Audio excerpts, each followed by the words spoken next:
તો ભારે વરસાદ વચ્ચે હિંમતનગર બાયપાસ રોડ પર જે કરોડો રૂપિયાનો ખર્ચો કરવામાં આવ્યો હતો એ પાણીમાં ગયો છે। વરસાદમાં નવીન પુલ પર પાણી ભરાતા લોકોને હાલાકી પડી રહી છે। ઈડર બાયપાસ રોડ પર વરસાદી પાણી ભરાઈ ગયા છે।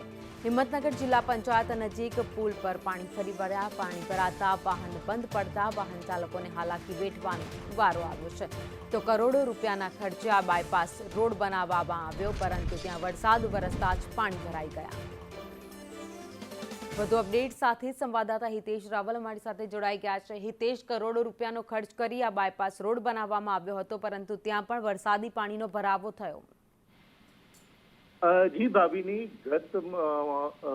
ગત રોજ જે વરસાદ પડ્યો હતો, ધોધમાર ભારે પવન વાવાઝોડા સાથે અનેક જગ્યાએ ઝાડ પડવાના ઘટનાઓ બની હતી। હાઈવે રસ્તા બ્લોક થયા। ત્યારબાદ જે હિંમતનગર બાયપાસ જ કરોડોના ખર્ચે જે બનાવવામાં આવ્યું છે તે પાણીમાં ગરકાવ થયો હતો।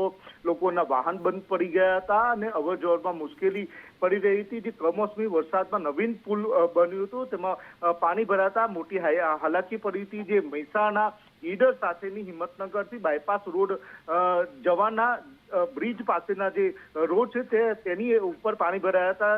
આ જિલ્લા પંચાયતના નજીક જે નદી પરના પુલ ઉપરનો પાણી ભરાયા હતા કે વાહન વ્યવહાર પણ ખોટવાયો હતો। લોકોને મુશ્કેલી પડી રહી હતી। જે પાણીની નિકાલની વ્યવસ્થા થવી જોઈએ તે નથી થઈ।